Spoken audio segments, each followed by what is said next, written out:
Oh, we're in the shit now. This is Ghosts and Goblins for the Game Boy Color. Not for the Nintendo Entertainment System, because I don't like that version very much, and I like this one a lot better. There's going to be a lot of comparison between versions. I'm going to mention some shit. I might even play the original version for a bit just to show that shit off, but this game is a little bit of a bastard. You may have heard of it. Well, there's no use dicking around on the menu. Let's get to it. Here's the plot.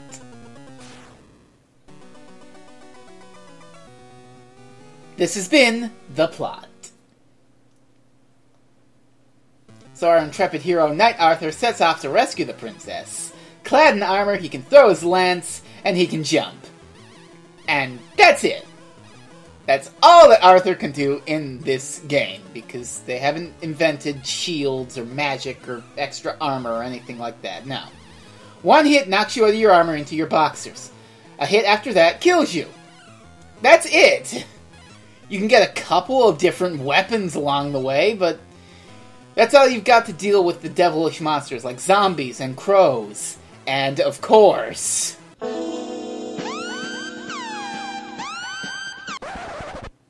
Jesus. I remember that guy being a lot harder. Don't you?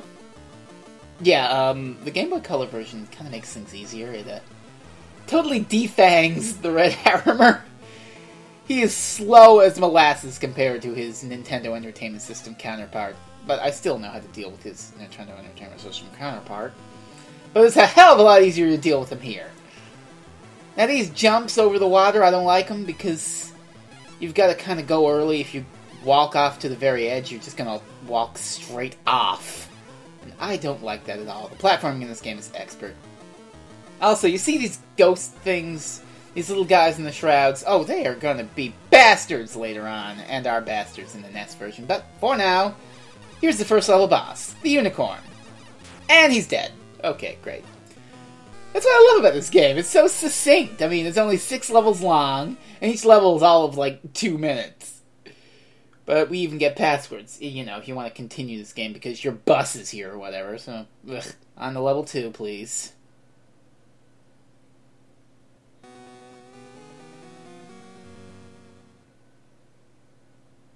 Alright, well, things are gonna ramp up. We've got these little winged devils. I can speak. I know I can speak. You know what else I like about this version? It's the music. NES version doesn't have the best music in the world. I don't like it. It's all shrill and too early Famicom for me. But this is, well, it's not going to win any goddamn awards, I can tell you that, but it's got something to it. It sounds kind of like some Commodore 64 bullshit, and I like that. Now we get to this section. These ogres, it has to be said again, absolute bastards in the NES version, not so much in the Game Boy Color edition. See, they like to charge at you. And while you're climbing up these ladders, they like to camp right by the ladders and then vomit blue shit at you. They're great. They're absolutely great. And of course you've got random birds coming at you, so you can't dick around too much.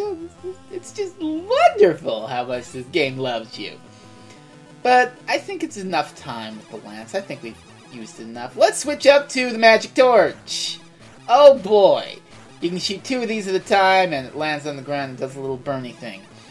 A lot of people don't like the magic torch. These people are, well, they're not exactly wrong. The magic torch is probably not the best thing in the world, but I know how to use it, and I kind of enjoy it. I mean, some people might say, oh, the daggers are the best, but you know what? The daggers are great in the NES version. They are, because they shoot fast and they're effective, but I don't like them in this one. They're just too weak for my tastes. I tried it and I thought, no. No, they're not good. This platforming, it's just not tough. Just make sure that you don't walk off the edge and die. Because that would be bad. And you don't want to do that. Hell, we're already done at level 2. I mean, we're not even 5 minutes in, we're done level 2. And the expert boss they have here is Unicorn again. Oh, but I lost my armor. Well, that's unfortunate. But we've got our little red boxers. And guess what? Oh, instead of just a new boss, just make 2 of the level 1 boss! What a great idea! And he's gone, and we get our armor back, and we're a third done with the game already. Okay, that's great. That's perfect. Alright. I know you want to continue with this password at home. Please, by all means.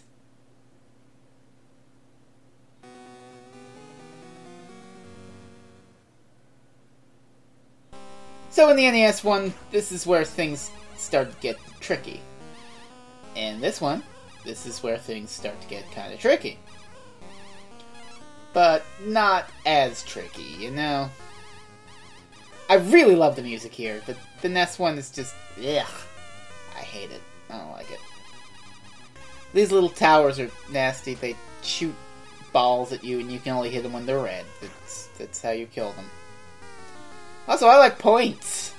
I'm playing for points here. I wonder what the high score of Ghosts and Goblins is. Something like 1,000,000 points, I think. It's ridiculous.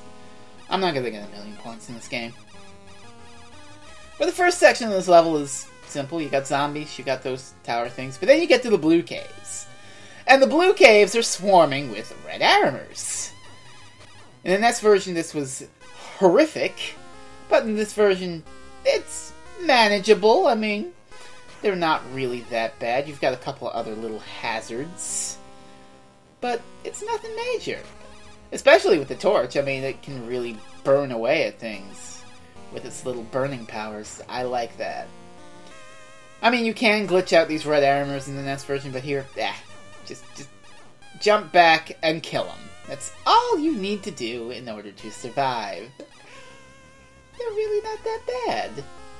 I can deal with them. Of course, I'm me, and I'm an insane person who's spent far too much time beating this game. So there's that. You've got a lot of different paths you can go to, but I like this one.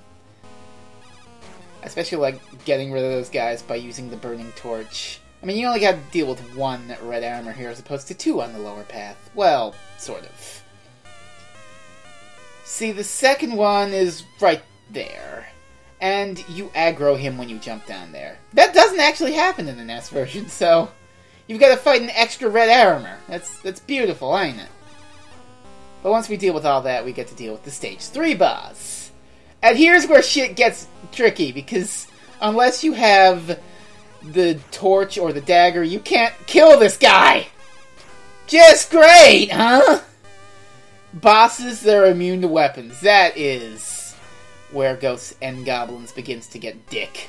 But we cleared out this stupid dragon piece of shit, and we're halfway done the game, sort of. Alright, so that's that, and I'll see you next time for the rest of the game where shit actually gets really kind of hard and obnoxious. Until then...